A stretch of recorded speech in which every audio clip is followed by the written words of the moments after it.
All right, so earlier today I was watching, I'm pretty sure this is Gacha Cast from Tectone, and he was talking about, and everyone was talking about their thoughts on WUWA, the newest update 1.1 and the 1.0 and what they thought of it. When I got to MTash, his part, I was listening and I could really vibe with what he was saying, and I kind of wanted y'all to listen as well, and just me give my own take on it. And kind of just comment on this as well as other things in the video. I'm gonna make you go last. MTash. Do some reactions and stuff, you know. Wuthering Waves on launch to Wuthering Waves 1.1. Oh man, I'm gonna get canceled. It's okay. By the way, I don't think he's gonna get canceled for this at all, even remotely. I think a lot of us will agree with him.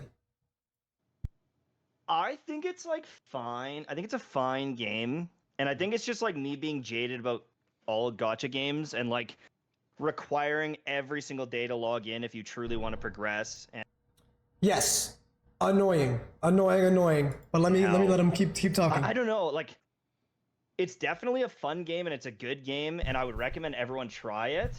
But even though they've got like a different combat system and some different systems that I enjoy, like I like the rotations of the Forte system and the intro and the outro skills. Yeah, those are fun. In some ways, really I like fun. it more than Genshin at launch, and in some ways, I like the elemental system of Genshin more. The exploration was really good and it's fast, like about to but geek. it was almost like because it's fast, it ran out quickly. Okay, well, he's not getting back to his point from earlier. The daily login thing. I have appreciated downtime in gacha games, and I think that's a newer thing. I've been playing FGO a little bit, and they have dead content times, and I'm like, hell yeah! Now I can go play another game. I can go outside. I can go do anything I want. I can go plan something. I don't know, but dailies, especially in the beginning of a gacha game when the game first starts, and you really want to get ahead or maximize your resin use or whatever the resources may be. It becomes that you have to play every single day. If you do not play every single day, get your dailies done, get your rewards, spend all your resin, maximize these routes, you're gonna fall behind.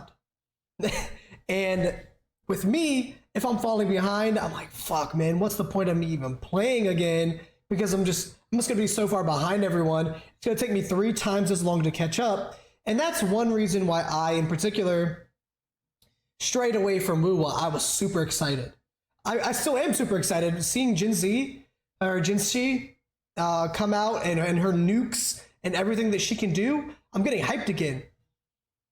I'm finally caught up on Honkai. I have every single piece of content done for Honkai Star Rail. I'm literally just waiting on a new update. That's it.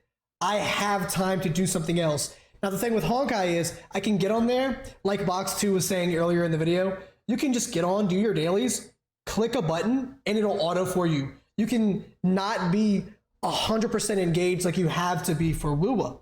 For WUWA, I actively have to move my character around, do whatever. I can't just press a button in the game, go do whatever, and me go, I don't know, do laundry or wash some dishes or something like that. I can't multitask.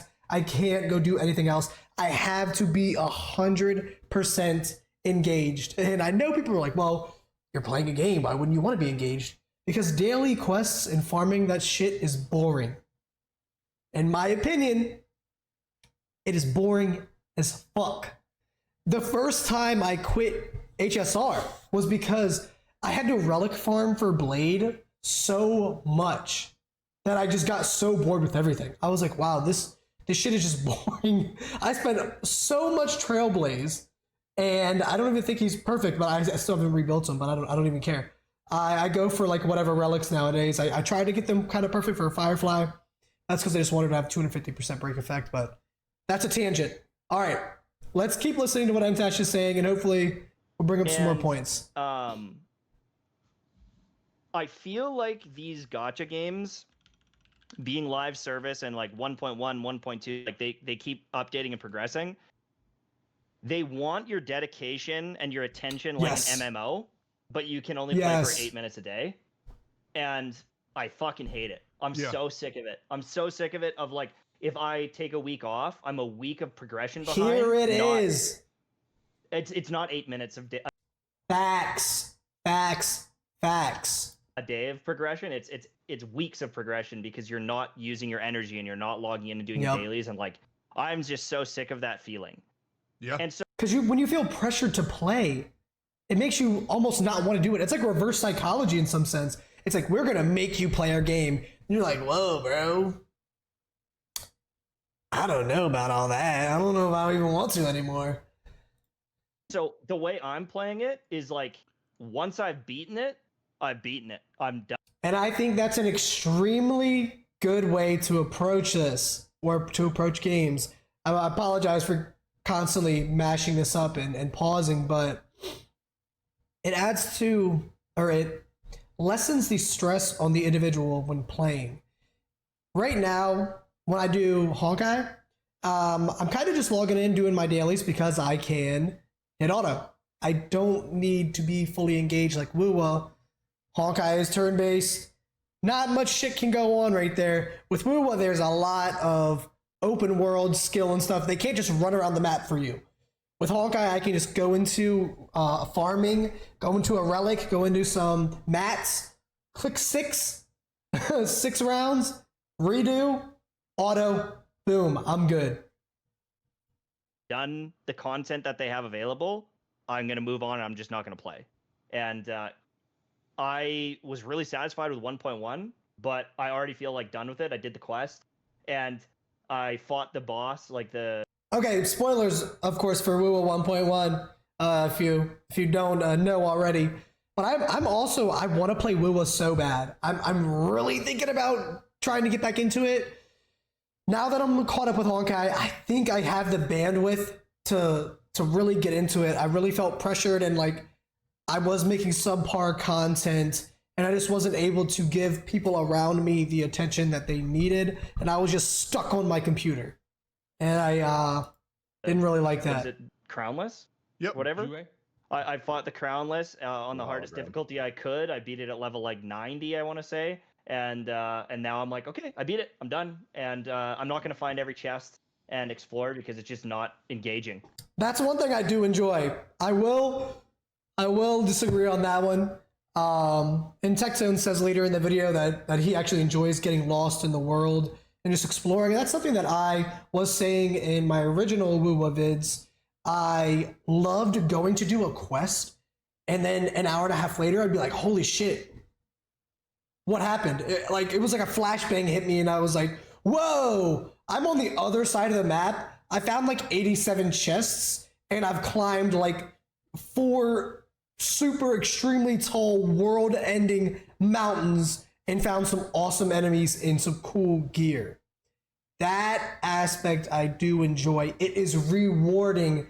Wuwa and Kuro Games rewards you for exploring. They don't just shit on you for making it entirely like a huge map and then you going to every corner and then being like, damn, that's crazy. Thanks for exploring, but there's not even a chest over there, bro. That was kind of pointless. And Thank you, that's Kuro. okay. I'm happy with it. But again, it's like launch was like a 7 out of 10 maybe. Mhm. And They had a lot of bugs. And I would say 1.1 Launch is is always like a iffy. 7 out of 10, 7.5 out of 10. If I compare it to other video games, if I Yeah. compare it to other gacha games, I think it's exceptional. I think it does really well. It's like very, very good. But if I look at it as a video game, Yeah. I think it's like, I think they're like kind of superficial game or like flat games. Like the story is not, it's good for a gacha game, but it's not God of War. It's not Red Dead Redemption. It's not this thing where I'm like, oh, Also, to add a game in there, Hellblade 2, holy shit. I watched an entire playthrough on YouTube. One, the graphics are stunning. Oh my god. And the story gripped at my throat.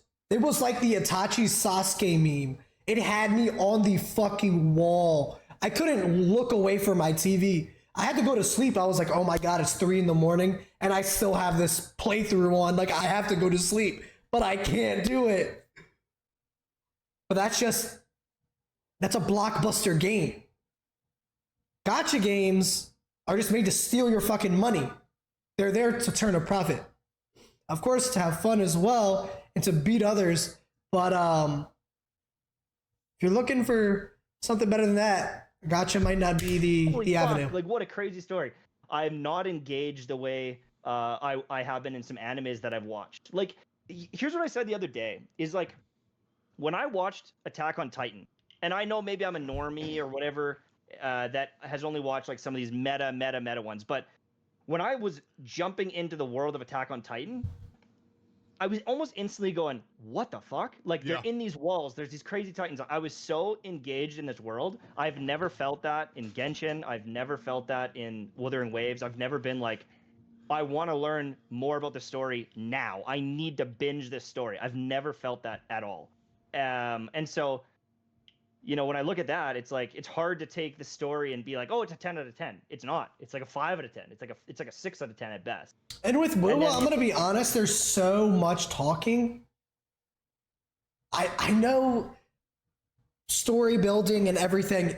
You have to you need words, duh. Like, how else are you supposed to know what's going on? But Jesus Christ.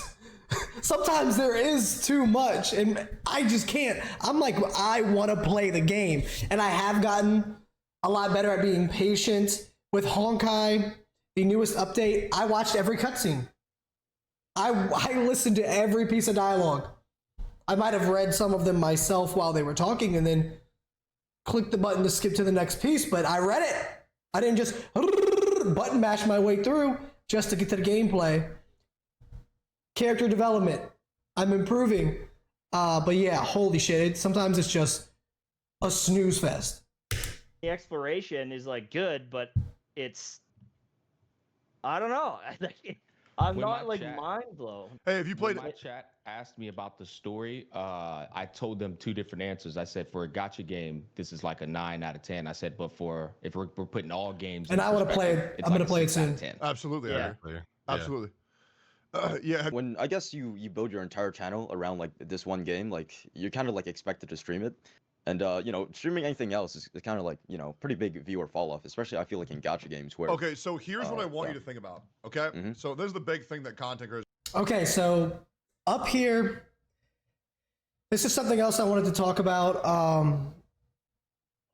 I used to play a game called Dissidia Final Fantasy Opera Omnia, otherwise known as DeFo. It's a mobile gacha game with Final Fantasy characters. They're all brought together in one singular world. You get to play as all of them from all the Final Fantasies. It was super cool, super fun. The most free-to-play gacha game I have ever seen in my life. I will stand on 10 toes, die on that fucking hill. I love it. I love it so much. I always told everyone when I was playing that game, and a lot of other people said the same thing, don't just build your channel based on this one game. It's a gacha game. It's not going to be around forever. One day, it's going to get nuked, and everyone's going to be fucked. And guess what? It bit the dust. We got an EOS notice with like 2 or 3 months to go. They were like, yeah, in 2 or 3 months, this game's going. Bye-bye. See y'all.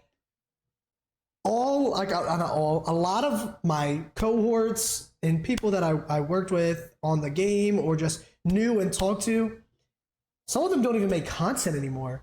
And a lot of them, including me, have tried to find a home somewhere else. My original thing was I would play DeFo and I would do walkthroughs and playthroughs of other video games that I enjoyed. The Legend of Dragoon, Final Fantasies, God of War, whatever that I liked playing, I would do. But then I got on this thing where I was like, fuck, man, these videos are barely getting any views. Like, I think it's messing up my algorithm as well. Maybe if I just focus on something, build my community around me, my personality, and this game that I'm playing, maybe then they'll all follow to other games. And this is what Tectone's about to explain right here. Really freaked the fuck out about it. Okay, I have covered well over 20 gacha games on my channel from start to finish.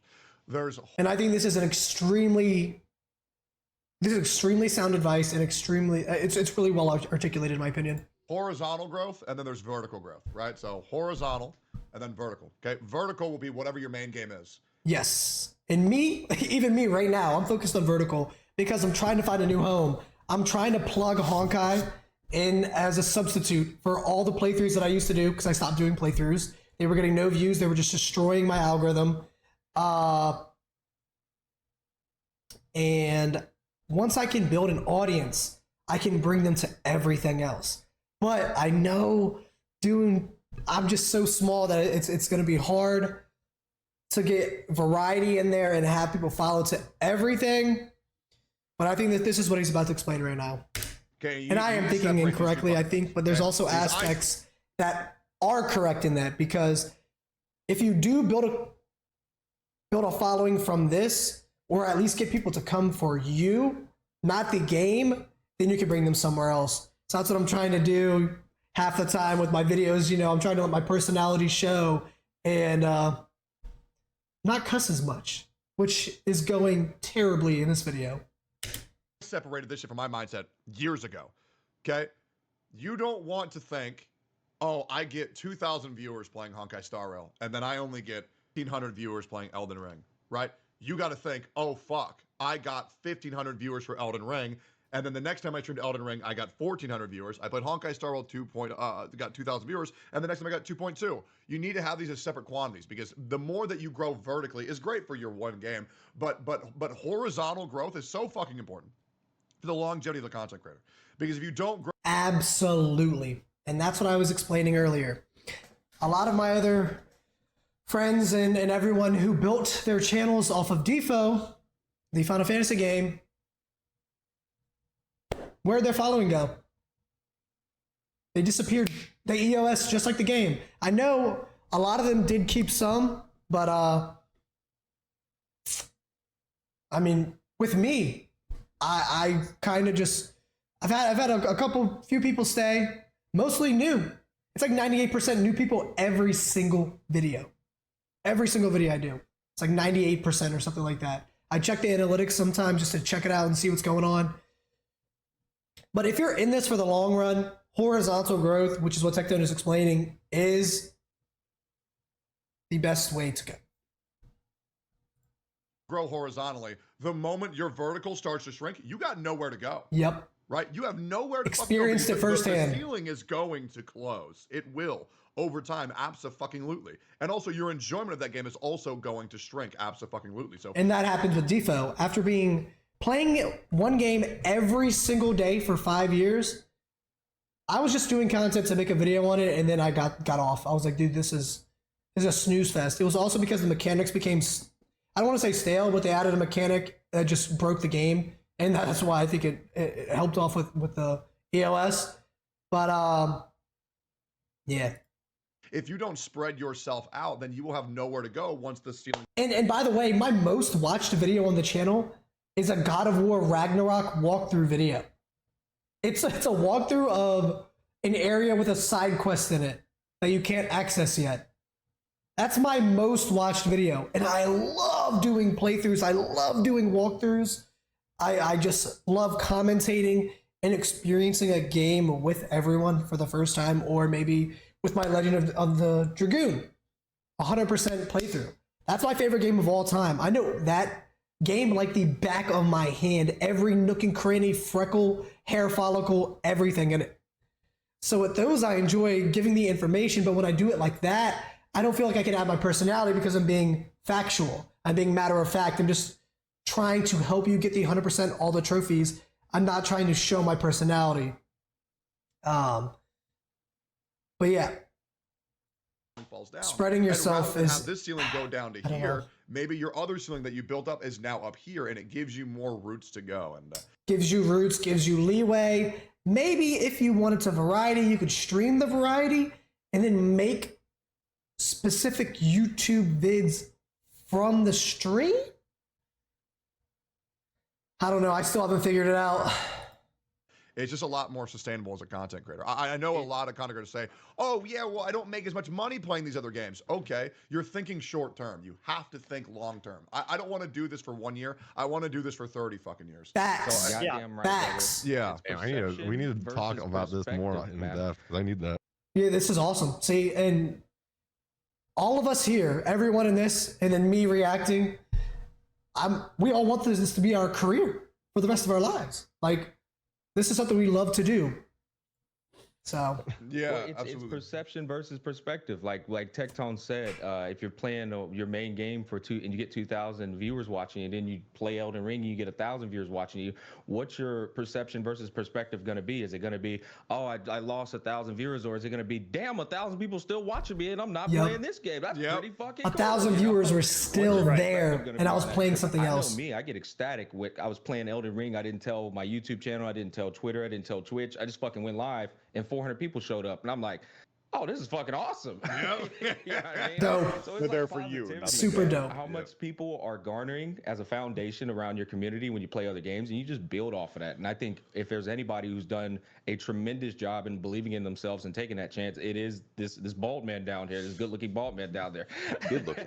Well, that's where I'll cut it. I just wanted to kind of get those two things out there and really react to it because it really resonated with me personally. And I thought this whole episode was based as fuck. I loved it. Yeah, shit. Really good. Peace.